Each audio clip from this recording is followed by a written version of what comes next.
like maybe afraid to do a play because you don't want to be the one out for fault for losing. I personally don't care about that. I'll just play the same or whatever, but I do think it's important to try and have momentum, whether you're winning or losing. Having momentum towards winning is good because, and then everyone's in a better mood. You know, generally play better when you're happy, but when you're sad and you're in a rut, it's hard to get out of that rut, you know, and that's where we're currently at. So we need to get out of that, and it's important. Well, smiley faces after that one then for FlyQuest. They should be pretty happy about that. Some momentum towards winning. Yeah, and they also kept a lot of different things, even if something went wrong, to keep the momentum going with. So TSM has their work cut out for them. Welcome back. FlyQuest and TSM are gearing up for Game 2 as we are. And it seems that these games for TSM, yeah, they may be losing the first ones, but they are going down quick now. And then maybe they can pick it up in the next two. That can be worrisome. Yeah, we move on. We'll definitely keep a check here as we head into game number 2. What sort of corrections TSM can make, starting with the draft phase, but then also as far as the early invades go, maybe a little bit more cautiousness there, working with the solo laners on these invades. Yeah, it just seems kind of like dropping the ball in a couple different areas. Definitely a lot of pressure coming in from that mid lane. We saw High doing a lot of roaming, as well as Lemonation getting himself around to make sure things would be safe. Roman back into champion warded. select. Yep, there he is, coming out of mid lane, as always. Long-standing member here of the North American LCS. Huge amount of fans, no matter what team he's on, honestly. High is one of the legends that we have here. It really has, and it's almost kind of like not many people get that kind of path set in front of them where you have a chance to come back, right wrongs, not right wrongs, but like be the jungle of that team, bring them all the way in. I like this. We should also do these re-entries for all the players after the break. Where's the music, the theme music for each one? Yeah. Honestly, though, yeah, these two mid laners matching up is always exciting to see. I remember way back when Bjergsen first came over to the North American LCS, one of our first interviews with him was about how he actually learned so much from laning against High in particular. The aggression as well. He was like, I've never met someone this crazy before. High's igniting me level 1 and trying to kill me before minions are here. It was actually really, really interesting to hear because Bjergsen was like, yeah, I know. I actually had learned a lot from him, and it's definitely a different perspective. He didn't completely change to try and adapt to the same style or anything, but taking those learnings was something that he really credited for a lot of the improvement. And that was pretty crazy because when, as you're saying, Bjergsen came over, he was able to almost control that limelight and the power that he had, still play well. We've seen players do come over and kind of struggle a little bit. They're measured as they try to get to the LCS, but we did see Bjergsen take off. So these two guys have learned from each other at that caliber of play for quite some time. Hopefully we get a great game 2 coming in here as we start off picks and bans. Okie dokie. Some crowd control focus out right out of the bat here as far as the Ashe ban. All right, interesting. I'm wondering how this bottom lane will develop then. Obviously, the bottom lane was critical in the last game with the Caitlyn Lulu super push. I already like the AD carry pinches as well, making sure Wild Turtle won't get that after they're saying, hey, at first pick for us may be quite big for our bot lane. Yeah, Lulu's still on the board. Lulu would be the go-to first pick if TSM decide not to take it off the board here. At this point, we also see the teams just separating those decisions of Lulu, Kate. They say, you know what, just ban Kate. Give him Lulu. We feel like we can deal with Lulu, or give him Kate. And the thing is why you go for the Lulu pick. Lulu can be used with multiple things. That's why she's good for the first pick. Also, she doesn't really have counters. You don't really have like super bad lane matchups for Lulu or anything like that. Or even during the team fight phase. TSM have opted to go for the Caitlyn side of the matchup to cut off here. I still think Lulu all around quite good, even if you don't have that option to pair with Lulu. Yeah. See if FlyQuest actually want to go that route or try and pick up jungle, though, because that's the other thing that's been the leave up. Slim down here a little bit with the Graves and Rengar. And, wow, man, the first pick Gragas really does come back. I've been playing a lot of Gragas only in practice tool to try and really get a handle on the new delayed ultimate, and there are definitely a lot of super fun combos. They're very difficult to pull off.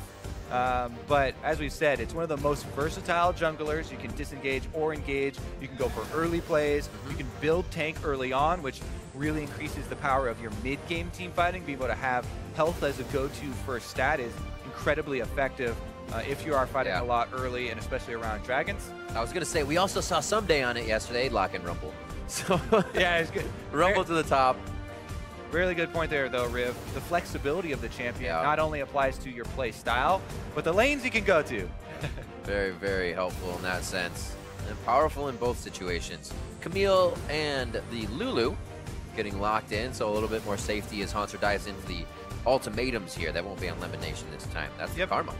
Yeah, exactly. On the other side, Karma has been the go-to pick into Lulu. Basically, the few champions that does not lose the lane. Can do very similar things as far as the shielding. Her poke is comparable. We'll see here. Jungle actually does end up getting matched, so we have all roles matched here.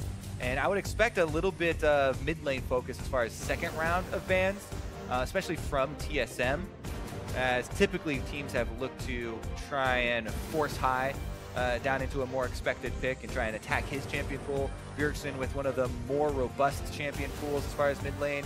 And there they go, starting with the Orianna. As expected, some mid lane focus. I see, if they can, TSM picking up Syndra and Thresh here as just almost an old composition that's playing through my head, besides the Camille, since that wasn't here 2 seasons ago. But could be great for them to lock that in and finish out the comp. Talon is banned out once again towards high. Cassiopeia, and maybe the Syndra actually does get banned. What will they decide to focus? Yeah. Still needs an AD. This is 7.5 for everyone wondering why Ryze is not really showing up so much. Yeah, yeah. Definitely got some more nerfs.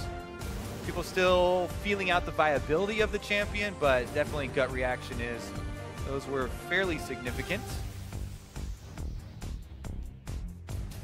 King of the hill of 80 carries, Ezreal once again. It is one of the ones that you're not as excited when you pair him with Lulu, because it doesn't quite benefit as much off of the attack speed steroid, but still, just in his own there, Ezreal incredibly safe, incredibly good damage scaling on the champion, and anytime you have a lot of mobility, and then Lulu now gets to pick and choose her targets. She doesn't have to do protect the AD carry. You can do protect the Camille jumping in, and you're locked inside that cage. Now he also has Lulu buff and all these things. Like it does give you a lot of options here. So even though maybe not full advantage of the attack speed, hey, Camille likes attack speed too. Give the top laner a little love there, maybe. What's terrifying? Sword legs. What's even more terrifying? Big sword legs. Big sword legs with glitter all over them.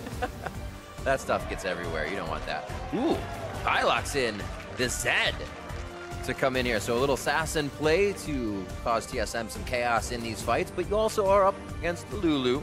But we saw this last time. He can pick into a matchup like that and still play strong. Ooh, this is one of the reasons why so many teams do like to focus bans on high. I feel like every time he starts to get pressured in the bans, he goes, all right, let's go assassin. Bring it to me.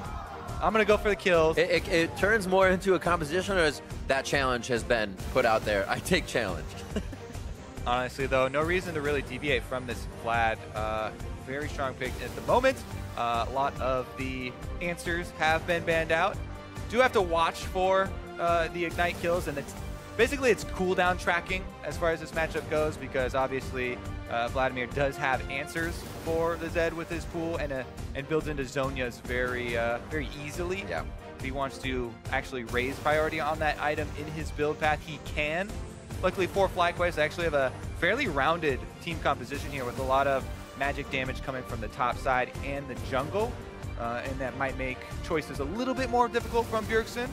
The other thing we didn't really touch on there, though, Riv, is the return of the Varus. A lot of nerfs coming through as far as Deathfire Touch, as well as 15% of the top-end damage off of the Q spam. But that just brings back around some more of the attack speed-oriented builds. Yep.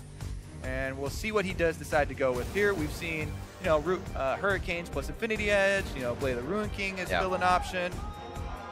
Oh, taking that extra time. How dare you? No, coaches are going to head off. After final words with the players, you can see the split of lighting. TSM now versus FlyQuest on either side. The crowd is ready. And we are going to hashtag FlyWin or hashtag TSM win. We'll see that vote as we get into the match. You can hear the crowd. I like the battling chants here. Pretty good cheers from both sides, honestly. Usually the crowds are overwhelmed by TSM ones, but that was I think well coordinated. Some of the TSM members were saying, let's go TSM, and they're like, wait, we only need the tri-code chant. Then you just hit TSM and All right. gets louder. Do or die time here for TSM. Game number 1 did go over to FlyQuest. TSM definitely has a good history of fighting back in these best of series. But FlyQuest, high on his highlight champion Zed. Always remember back to Worlds where they were playing against Samsung and he's trying to sneak up through the backdoor inhibitors, going through the fog of war, shadow plays. Mission Impossible Zed. Yeah. All right. Honestly, though, defensive fans from both sides. And no advance warning yet. Could still go for a little bit of a late invade. Doesn't look like it's going to be the case. Both teams are semi-defending their raised camps. Aha! Bio's going to get in there. Oh! Oh, no! Successful vision. The game sways. That's TSM Ward right there. Yeah. Much like TSM itself, Ward only has one more hit left for this series. Here we go, though. Will Balls actually move up there? Nope. Yeah. All he needs is to be able to see the Raptor moving around. That will give you the position for Svenskeren. They know he's starting here. There's not really a surprise. Don't believe Haunter took one of them, but he is going to head right back up there into that same matchup. Yeah, he didn't take one. You can tell because you need all the small ones to get your level 2, which is why I always say it's so critical for Kha'Zix, so you can get your isolated Qs off, but also good for at least execute damage there. Moves right into the red. Now this actually can transition into a really early gank top. I think Svenskeren is actually set up well to do that because Rumble perma pushes. He hasn't gone to the lane to ward, but they're not going for it. All right. Now, I'll explain the other side. Devil's advocate for why you wouldn't go for that early gank is that if you gank that side and it's not successful, even if it is successful, Moon can move in and steal your blue quadrant because they'll see that you don't have your blue buff, and obviously it's such an early gank. Yep. They'll know that that side of the map is open. So that's one of the reasons against it. I always do favor the side of just going for it, though, especially in a critical matchup like Camille Rumble, which can be swayed pretty heavily. You actually see Moon has done no buffs to start things off here. Raptor Krug's base in his pathing to begin. 16 CS for him as he grabs a bit of the higher variety of minions. To me, I would assume he took more damage than he thought on the Raptors. I actually haven't been practicing the Raptor into Krug start. Don't know if it's usual that you'll have to get that low, but that is all a lot of the high numbers camp. So he did get the extra experience first before transitioning over here to the blue buff, and he'll have a different timing on his buffs as well, which is interesting to keep track of how teams can use that, because not only will you have longer lasting buffs on your first round into the game, but your buffs will respawn a bit later, and that does throw off the blue timing. Right. Now, it's not critical for Zed to get handed off blue. Normally, you do still hand off blue to him for the energy regen and cooldown on spamming, but we'll keep track of that as far as the second round invades. Basically, second round of buff spawns has always been one of the more critical timings. I wonder if that does play into effect of obviously Ball seeing them topside. If he had not, maybe they would have went through a regular path. It'll be interesting to see how they feel about it later. If they're able to get the victory, you can ask in the interview. So now on to his red. He may be able to start this bot lane, which is pushed up just past half. Not a whole lot to control a kill as they are slippery, but he has options. Yep, good defensive vision from TSM in all areas except this path that Moon is taking. Blast cone over, he's behind the bottom lane. We should definitely look at the bottom lane because that is the double buff Groggy. Ooh, that looks like a flash body slam. Yes, sir, it does. Turtle. Oh, Turtle gets it. Oh, he actually goes for Biofrost to hold him. Throws to the right. One last auto on a Turtle. Inner Flame's going to go off as well, but Haunter teleports down. Gets that shield from his passive to stay safe. A Glitter Lance now from Biofrost on with the help picks. Means both of them are slowed. Nicely used. That's going to be a double buff for top lane. Haunter's going to be having some fun. Yeah, he is, and actually this bottom lane push could get real heavy here. Haunter's gonna recall and go get the minions, but Haunter having control of that top lane wave, all the minions are pushed up. he is the one jumping right on that teleport when, oh, Lemon! Is it the kill? Throws on the frenzy. Not enough damage to follow up, unfortunately. Ooh, yeah, SvenScaring give him a bit of a scare there. Now, this is a FlyQuest play where they want to get both kills here. Wow, Moon actually got the knock him on both of them. Still flashing while he had the exact state on that body slam. Haunter, though, as we said, comes in first, had control of the minion wave, even though it was FlyQuest making the gank move. And also at the same time, while Moon did go Blast Cone over the Dragon Pit, SvenScaring was going for an invade on this red quadrant, so it didn't take SvenScaring a long time to get down there either. And TSM do come away with the extra kill there, even though FlyQuest did get the first kill, so they got the bonus first blood, and the gold remains fairly close still. Lanes as well, not seeing too much of a discrepancy off that. Things that can be made up here, so all even. Starting things off with a little aggression. Main story after all that aftermath. Haunter got 2 of the kills. He's level 6. He also has a Tiamat, and he's taking balls pretty low. Oh, he actually went down to the bottom side of that ultimate. Ball still has a bit of that fire left from Equalizer. Oh, he's gonna go down to a burn. No, he will stay alive. He eats that potion, the corrupting potion, just in time. By the smallest of margins. And Haunter, 3 kills to his name on the split pusher, Camille. This is the way that split push teams want their top laners to start out. Haunter, very well set up to carry this. Great fight to take in the minions. Had they not been there, though, Ball's probably coming up with that kill. We'll see down to the bot lane. Not too much action, but they are definitely trying to trade damage here to start something off. Yeah. Whew. Man, that was extremely close there. A lot of minion damage making a big difference. And FlyQuest, let's see what they can strike back with. Invading on the bottom side. They're focusing this bottom lane here. There are only flash on Biofrost, so it's a possibility. They also know there's no teleport. Bio says, let's go. Yep. Mid's missing. You have to at this point. A little too scary for the bot lane. They still could force down that turret, though. Yeah. So as we go for this replay, we'll have to check back in whether they went for the first turret gold or not. Here we go, though. Balls trying to chase Haunter off. All the minions here dying as the AoE went off. Oh, man, that was just... All right. Yeah, they did get a lot of damage on the turret, but it's not low enough to really make that call for first turret gold yet. Pink still going down on that bot side. And again, the distinct blues here. Moon can go for this steal and then get back to his other side to hand off to Pi if they so choose. Or you can just stay stacked, honestly. He is on Zed. Still helps him out a little bit with that energy.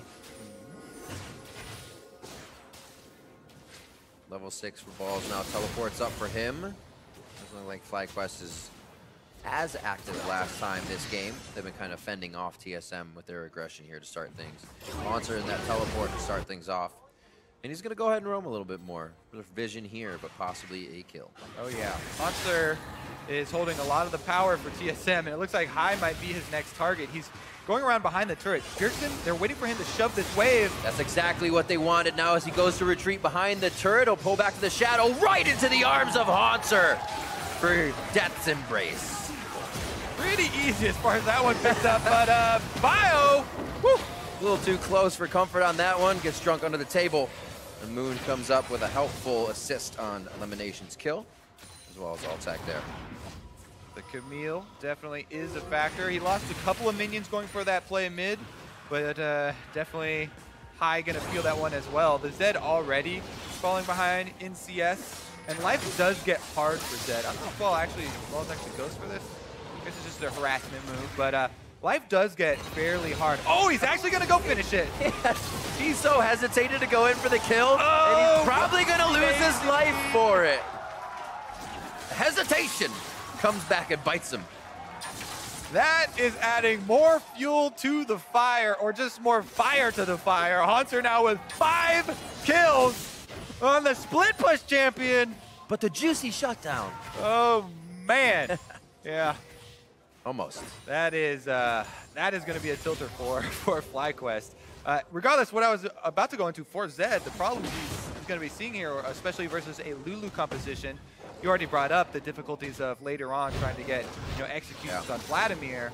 The split pusher is super fed here with the Camille, and then the Lulu is going to be protecting the AD carry. So the options for High later in the game will be very difficult, and this CS deficit is going to be hard to work with. But this right here, balls goes in, and just to add a little bit of insult there, flashes at the end. Yeah. Face palm We've right all there. felt it. Oh, we've all felt it. Okay, have we all felt the 5-0 Camille teleporting into bottom lane, though? Woo! Well, growth. Yeah, not so bad. Quick kick. Yeah, not too bad. Did call balls down, though. Okay, this Svenskar in there. The lane is evened up in the top side, so he's for minions, that is. So High have a little time. High getting some damage dealt into the mid lane, and TSM do cancel the entire play. They lose minions mid lane. They're going to lose some minions top lane as well. And Cloud9 or FlyQuest. Oh my god, I'm going to say that so much with these players. Here we go though. Now they're heading into the brush on the bottom side. See if they can get some more kills Drinking. on the other members of TSM. If Hanser gets killed in these fights, you're going to be looking at members who are really just sitting on assists right now, and not too many completed items. So that's going to be Biofrost right back. The focus resolve lockdown from Lemon Nation in the follow-up from the team as well. Not actually too many spells were used there. A flash and an ult from Moon. This is where that earlier damage that FlyQuest got to do to the bottom side with their roam of High and Moon actually finally pays off for them, as they do get the first turret bonus gold and pull ahead in gold. Now remember, the power for TSM is all in their solo laners. 5 kills on Hanser, and then the CS lead for Bjergsen in the mid lane. Those are the two strengths that they have to work with, whereas FlyQuest would like to make it more of a team game and not answer split pushing. Like to get some more of that team fighting off for themselves if they can. Especially for High. You mentioned earlier the Lulu, but no items is going to make that even more difficult. Currently sitting on just about 12, near 1,300 gold right now for him, so a lot of power he has gone back to buy. Or yet buy, I should say. More pushing from Hanser. He'll even get solo gold off this, most likely. Once he has the time to take it down, Alltech and the rest of the team start to shift towards the top side. Yep, with the bottom turret taken, the cavalry has arrived to the top side, switching your duo up top. Just like last game, even though it's quite a bit further in the game this time around. Now, you still have to be super cautious if you're FlyQuest rotating up here. For the very reason the observers are showing right now. Could be any number of champions lurking in the brush. Bjergsen comes up for the dive as well. Yeah. They scare him off. It's the last piece of the puzzle there to say, we either fight, or we show in more and don't need to fight, and that's what happens. They show enough power in the top side, it pushes Fly off, and they look towards mid. Yeah, I think you need to run off of mid lane here and retreat to the dragon if you are FlyQuest. And that's exactly what Moon's doing. He's actually starting it up already. There is a ward in that little pixel brush, so TSM will know that they have headed this way. No ward on the actual dragon itself to see the health though, so it's a little early from Turtle, but he's had so much luck actually, or skill I guess, with getting the blind objective deals. Definitely worth the shot. Another Cloud Drake to fly. Seems like from game to game appropriate for them. And Mountain Drake will be next. Yeah.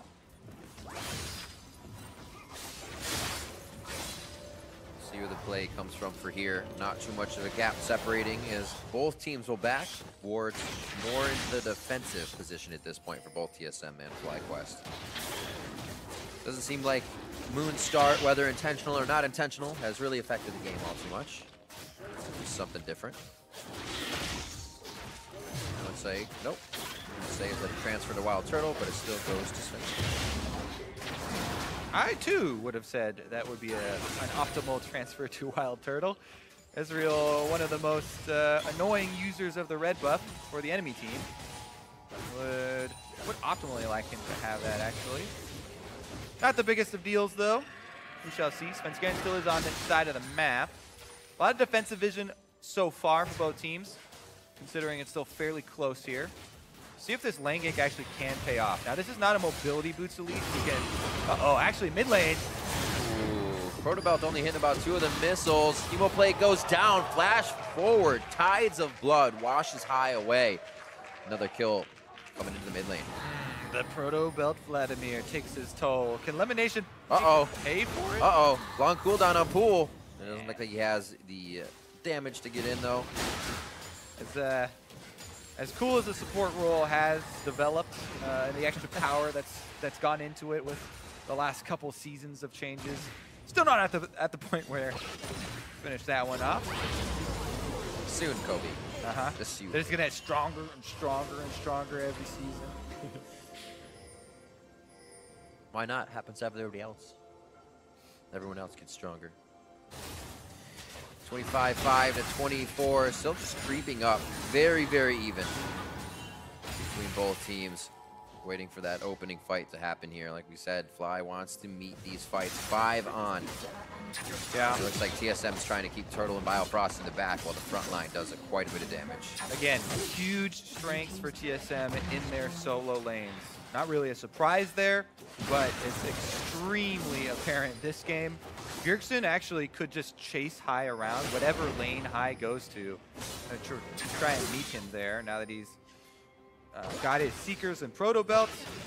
The Zhonya's soon to come will just make that even more of a one-sided affair. Meanwhile, 5 kills on Camille, already past the Queen Force, has the AoE to annihilate waves.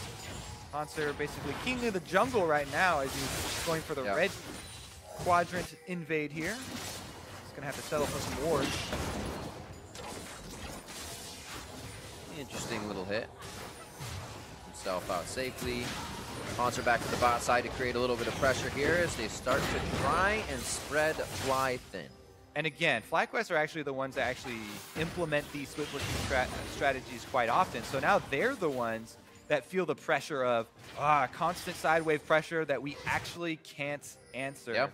And we need to force a team play somewhere else. Currently, TSM actually group up around this mid lane. Finish off. The tower's just so low. They're just going to look for a couple of Trinity Force attacks. Oh! Wow. That's a force. The repel out as well. He can't fall too far. A nice wild growth fence. Garen may actually make it out alive. Finally goes down to Altec. High is met halfway by Hanser. Forced to get himself out of that one. It was not a flash. It was a shadow. And he is safe for the day. I see how they continue. Here we go, though. On to Lemon is Hanser, but he's getting attacked now. Ultimatum. A little bit of invincibility there for a second where he can't be targeted, and it looks like he can continue the fight with his team. Goes back over the wall. A kill for him. Camille onto Balls' Rumble, and they finalize a kill onto him. 8-5 here. Things are getting messy in the mid lane. Monster Vladimir is able to save the little skirmish in the mid lane, but regardless, I think the best option for TSM a couple minutes ago was to keep their side lane pressure. There's not really an answer for Bjergsen on the FlyQuest side, or for a 1v1 with Hanser for that matter. And TSM can return to this split push, side lane pressure, and force FlyQuest again into a very small area. You can see what they were going for there, though. TSM were like, okay, it's only a few more hits on this turret. Turtle does have a Trinity Force, so if you sneak the Ezreal in there for a quick couple autos on the turret, then they can take that one down and open up the map to further warding. It is an interesting thought process, right? Do this, then the side lanes will be easier when they could have stayed there. And it caused a little bit of trouble. Definitely did. And at this moment, FlyQuest are feeling quite good about their defense. And Hanser, even the re-engage from Hanser was a little bit risky, but we see again the power of Vladimir in the current state, the team fighting, especially with Proto Belt. As TSM, the rest of the squad wasn't even close actually when Hanser went in for that, but Bjergsen's able to finish this one up, chasing off most of the members. The only thing that actually made it go even there was the snipe by Altec at the end with his Varus. And as we said, High is going to have such a hard time this game, and things do get more and more difficult as time goes on. The Zhonya's is completed now for Bjergsen as well. It becomes even more threatening to the backline. And this is exactly what High was talking about before. If the team is behind, they're still finding small things that create motivation for the team. Keep the team happy and keep the team communicating. Seems like Dragon's going to be that next possibility, but more so a force from TSM on the contest. Doesn't look like the Smite fight will come through, but the resulting fight may as Bjergsen goes forward. Emo Plague tides of blood onto 2 and almost drops those members of FlyQuest. How do FlyQuest reply? It's going to be High all the way to the back of the fight. They do get Sven Skaren, but it's a trade for High himself. And now it's just kind of a dance out back and forth, not enough long range to keep it going. And they back out before they lose any more on either side. Yeah, kills traded once again. Bjergsen doing a pretty good job of zoning there, 1v5, and comes back out to the re-engage of FlyQuest. Yep. They were able to again snag Sven Skaren for a kill. 1 for 1 in the end, but the Drake this time over to TSM. To Drake will help out with their split pushing ways to make the turrets even more trivial for Hunter to deal with. Yep. Double Triforce as well for TSM. They meet any of these structures or team fights. Quite a big power spike for them at the moment. Zanya's finished for Bjergsen, as we saw. So he can be more of a nuisance with pooling, belting, and getting into a different position where you think he'd be. That's the chaos Vladimir creates now that he has these items. 2-0-2, using it to great effect. Still a very close game overall. Just a few turrets need to be dropped for FlyQuest, and we're right back to the map being even. Yeah, it does feel like it's going to be difficult for FlyQuest to pull off the perfect scenario, whereas it's a little bit easier for TSM to execute with these champions. I mean, the Varus ultimate is a bit finicky. The Gragas ultimate is also very hard to deal with sometimes, you know, the timing on it. And if all those things go correctly for FlyQuest, they can, you know, have a big impact. But that, along with Rumble, and all these things are a little bit more difficult to land as far as skill shot ultimates. Quite nice damage there from Moon, especially on the Bjergsen. Seeing the damage dealer take that much feels a bit more promising for fights if you regarding his focus. Here's that 1-3-1 split push pressure we were talking about from TSM. Now they're actually, you know, having Hanser and Bjergsen at the same time go into Fog of War and force some retreat in here from FlyQuest. Always got to keep guessing where these split pushers are. Decent amount of warding and defenses here have been set up. The 1-3-1 versus the 1-3-1. Yeah, gonna have to happen. It's just that FlyQuest side of it is purely defensive. Yep. And then that always poses a problem. Let's see, there are 2 Scrying Orbs currently for FlyQuest, 1 coming off a cooldown. The Baron baits do start to become an issue. Another thing that Mountain Drake will assist with. Looks like Hunter actually may have gone in for a deep trade there. See a flash from Altac as he went in. May have been a quick hit. No ultimatum used though. They're just going to go in and make sure this turret goes down. 2 minions with the assist. And finally, TSM has been actually working quite a long time, pushing the waves up to just past half to get that turret. Flubbed it the first time, and now they're back, finally clean that up so they can get through the inner part of Fly's jungle. Once they actually get the wards there, see how aggressive they are with being able to control those past river. I'm on a ward, but you're on a ward, so we both have friends coming, and it's going to be a 2v2. Rumble might be a little better off on this one with his teammate, and it's High coming up with the first kill. No, actually Balls. High may be able to get one for himself here. Shadow's back. Kill is actually going to go over to Balls for the double kill. And High keeping out with a sliver of health there. Fly now to the mid lane as they get a little bit of breathing room to consider what to do now. My friends can beat up your friends, so turns out pushing on bottom lane as well for FlyQuest. This is the first time they get some breathing room on the map to work with. Yeah. Anytime you're able to get kills like that in the side lane and push up the minion wave, you basically use that minion wave as some temporary vision to go set up wards for the next team fight. Here we go, though. Good reaction from FlyQuest. Both members, as we said, were on wards when it started. And then High, after getting dumping out that Zed combo, was able to jump back to his Shadow, so ensuring that is a 2 for 0 rather than 2 for 1. Great overall thinking, too. Top wave could have been pushed. It was pretty close to the turret, but still decided to go bot side. Possibility of a play to be created. Fly is trying to keep options on the plate for themselves. That is that motivation they may have been looking for. Will be a little more assertive as they approach these fights. Top lane with some good pressure as FlyQuest starts to set up around that Baron pit, giving themselves options to get a few of these fights. Yeah. The Baron is definitely going to depend on which team can get a pick here, or which team actually gets a good initiation from Fog of War.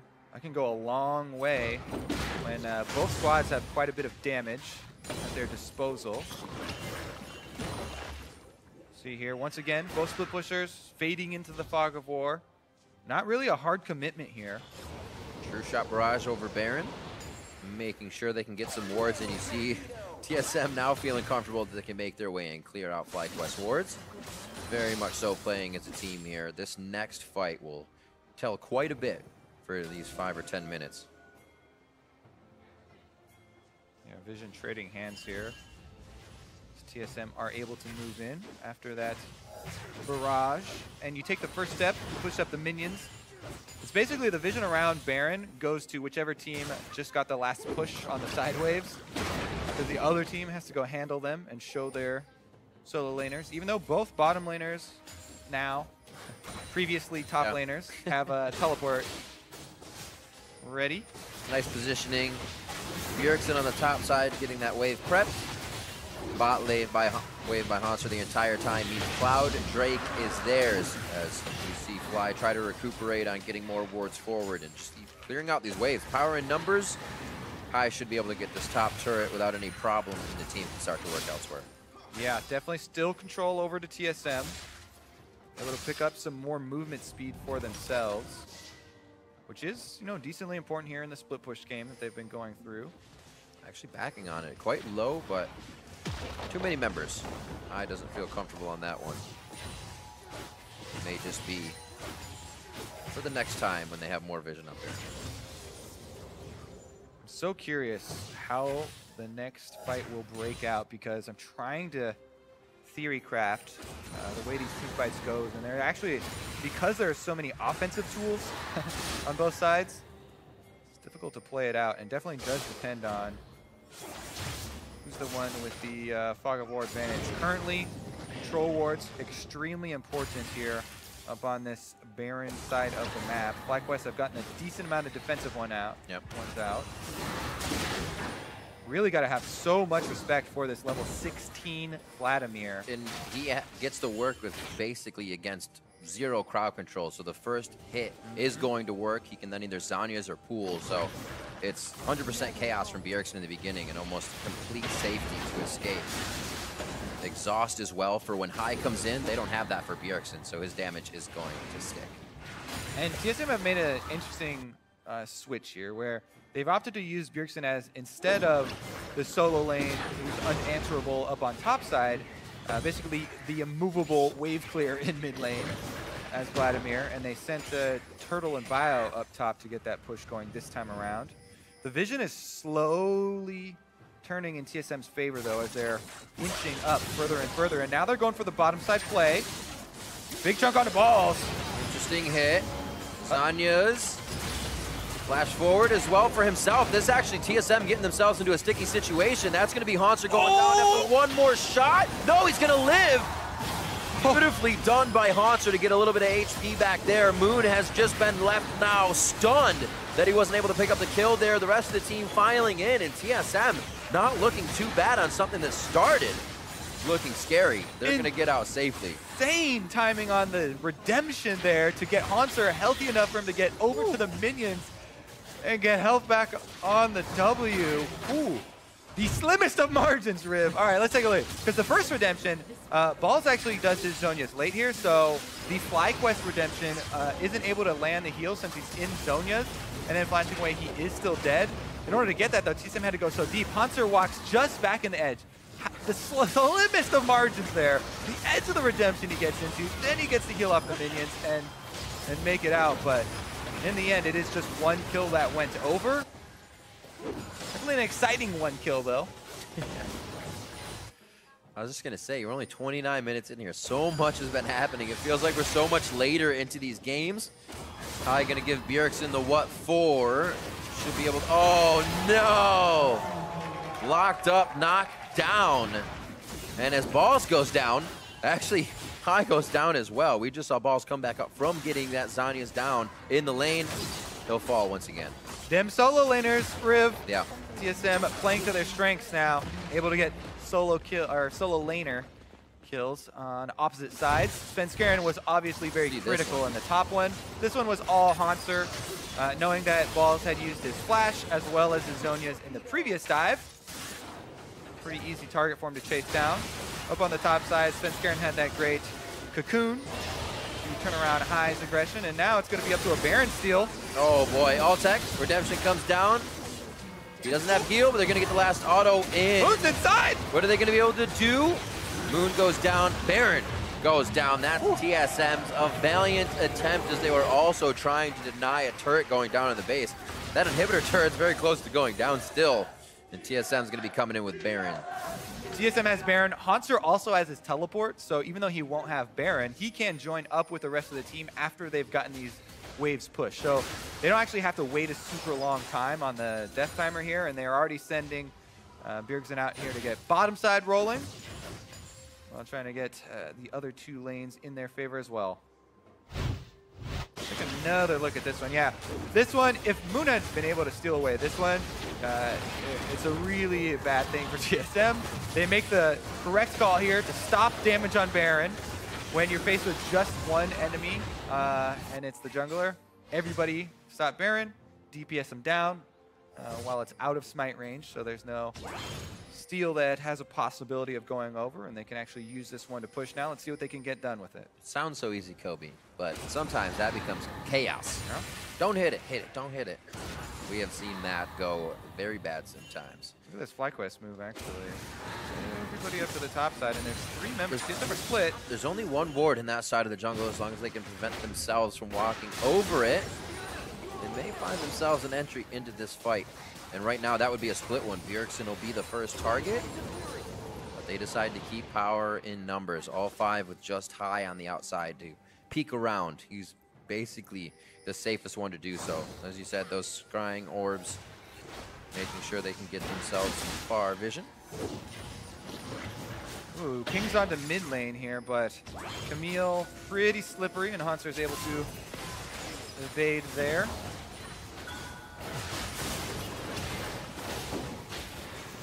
Not too much damage each time they approach the turret. Towards mid, though, they're just worried about working mid lane right now. They really need the members top. They'll call for it, but they spread Elimination now down to the mid. Altec is here as well. Top is going to be very scary soon to hold here for FlyQuest, as TSM will easily be able to walk over from mid as Hanser starts to do so. Yeah, May not 7 even need to do kill push bot. Camille. It's pretty bruisery right now as well, going the extra defenses coming in.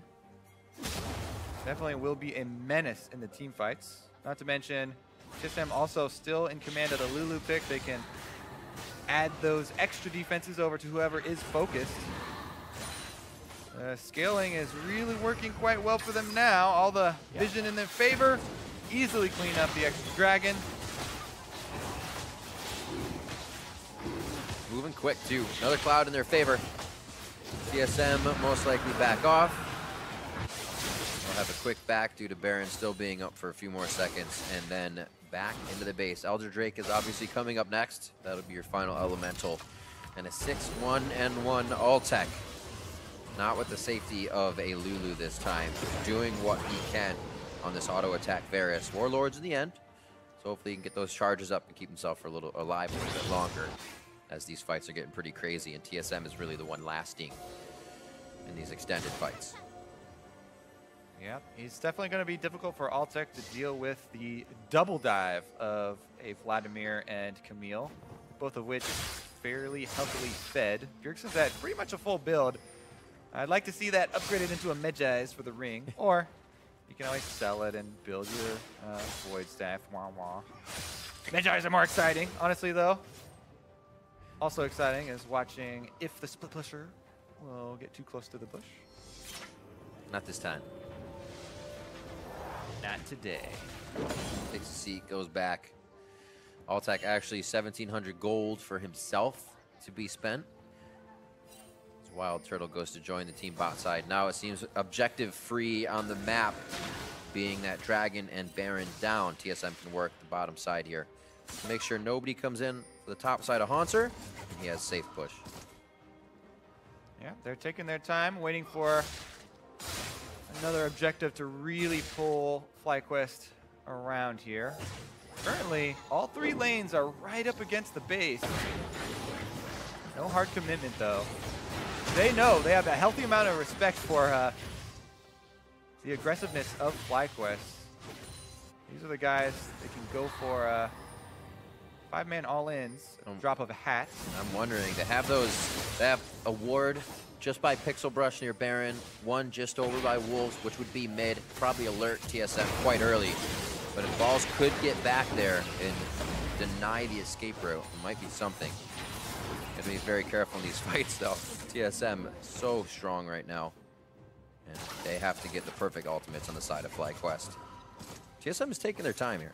Yeah, they're basically just starving out FlyQuest, keeping them locked inside their base with the constant tri-lane push here. All of your wards expire when you get pinned up in your base like this.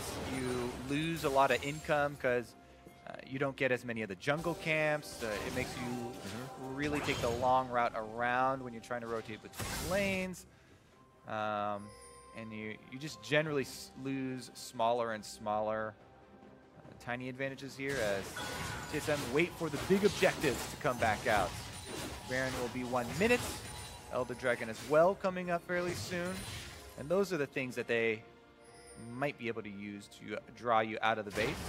Currently, though, going back to the 4-1, FlyQuest setting up for a possible desperate play here. Boom! That's one hit. Beautifully done. Svenskeren and Wild Turtle take quite a hit there. As Sven goes down, you're going to see High falling very quickly in the result of the fight. On to Altek and Fly. Very nice, or Altek and Balls, I should say. Very nicely done. TSM able to just come in and clean up the fight. Locking things down, making sure the ultimatum was enough chaos to really turn FlyQuest on their head. Yeah, and with those death timers, TSM might not mess around here. First inhibitor should be pretty easy. These minions can be also used to take down Nexus turrets, as the 3 carries are the ones who survived the team fight.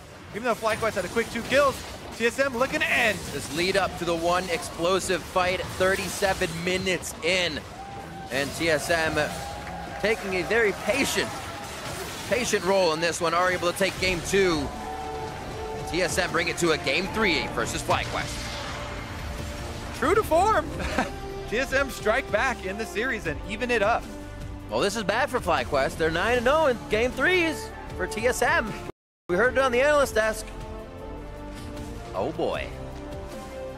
But oh boy, can they break that record? 1,000 for Haunter, 15,000 for Bjergsen. The only person that had 15,000 the other team to himself was Altek. So there was so much the team of TSM. They could probably take a few members on themselves. We saw Camille doing that, Haunter doing that as he played it a second time in a row for this one. And seems like he felt comfortable on it despite what happened in game. Yeah, honestly, you know, a lot of good team play from FlyQuest and attempts at getting back in there. TSM solo laners were incredibly fed incredibly early on, and they were able to eventually utilize those. Good scaling on their side as well to add a little bit more confidence to the victory. Absolutely, and we're getting a day of game 3s. No problem here. For a closer look into how TSM tied up the series, let's hand it off to our analysts. Thank you very much, Riv. Game 3s might not be a problem for you, but they could be a problem for FlyQuest here, as TSM has yet to drop a game 3 this split. We'll find out soon enough. Let's first talk about game 2 here and the win put together by TSM. Kobe also mentioned the solo lanes, right? And how eventually the early goal that they picked up on their solo laners, they were able to utilize and close out the game. In particular, I want to look at the champion matchups that they had. We had Camille into Rumble in the top lane. We had Vladimir into the blind pick Zed from High. I think just like we were talking about how if Zed is our Vlad, there we go. In the meta, it's very hard to blind pick Zed. Like it just becomes almost impossible without banning it out. And there are other bans, being the Cassio and the Syndra, like somewhat unlock the Zed as well. But if that's like your go-to safe blind pick, you're gonna be in a lot of trouble. It's very hard to get good matchups for Zed currently. And just taking it like that doesn't work currently. I think if you wanted to pick the Zed, you should have just banned Vlad.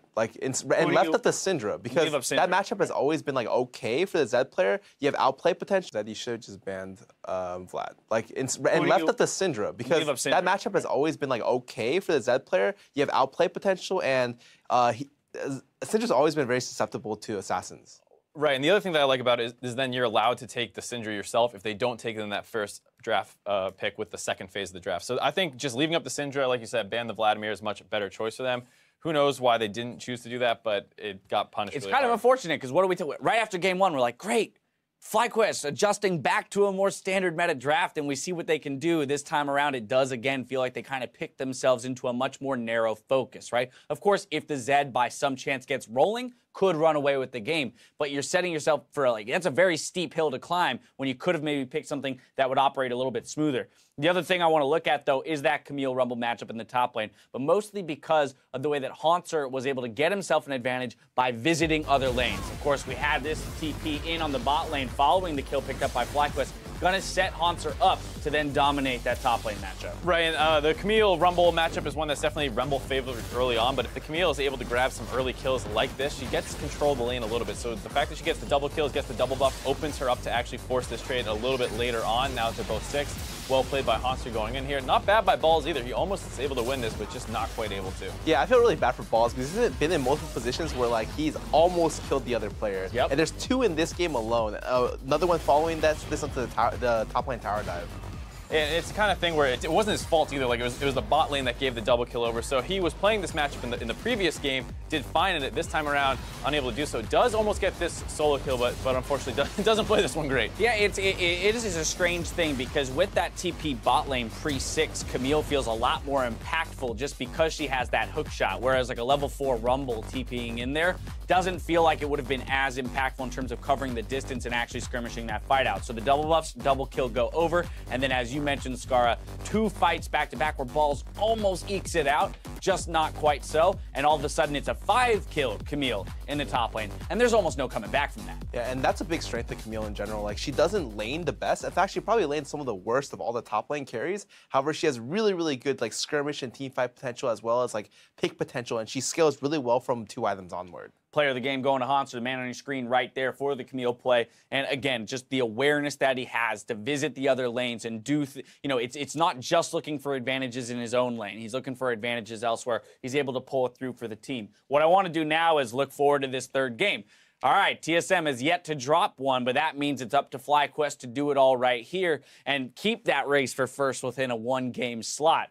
How does FlyQuest re-attack here in game 3? They're back on the on purple side, on red side, so they do get that counter pick in the mid lane if they so choose. I think that's really big. I think the Camille Rumble matchup has mostly been fine. Like if they want to run that back again, do it. I think that's been going good for them, and I think like the mid lane is the big thing. I think their saving grace has actually been their bot lane though. Like even though that game should have been over instantly, but Altec was actually able to keep them in the game with Lemon because he got so far ahead. Like they had a threat rather than having two lanes being down 50 CS or having 5 deaths. And the big thing is that I think TSM, you're going to see them ban the Caitlyn away once again. Okay. They got destroyed in game 1. Game 2, they banned it out. Sure, Altec still does really good on the Varus, but it's not like they're getting crushed under their turret, and they were able to fight back a lot better in just like that 2v2 that you see. All right, but we're still looking for some laning power then in the bot lane on the side of FlyQuest. So even if the Caitlyn goes out, what do you substitute in for that? Stay with the Varus, which can be a little bit more aggressive, or do you sit on an Ezreal, for example, that will still scale really well into the late game? I don't like Ezreal. Yeah, I was going to say, I don't personally like the Ezreal for Altec. If they want to do the Varus, that's fine. Maybe even something like the MF that can like, just anything that's going to do well in lane and have control of the lane for the most part. Varus is one of those champs, just charge up the Q and shoot it, and that's mostly what you need to do. Yeah, I don't think this team could play the like pick Ezreal and wait for like the 15-minute 2-hour item power spike because they need their starts to be explosive. Right. Usually that's how they take over the game, and so especially if their jungle mid lane aren't doing too well, and there's like I feel like a pretty big laning mismatch mid lane. Hai has not looked great, especially before jungle pressure. Even the first game, like he was really far behind, getting pressured a lot until Moon came. I think that they have to crutch on something, and that something should be their bot lane laning because I think that's the only thing they have the edge on against TSM. All right, can FlyQuest do what no team has done yet this split and beat TSM in a 3rd game? Meet us back here after the break to see if FlyQuest can take them down. Don't go anywhere.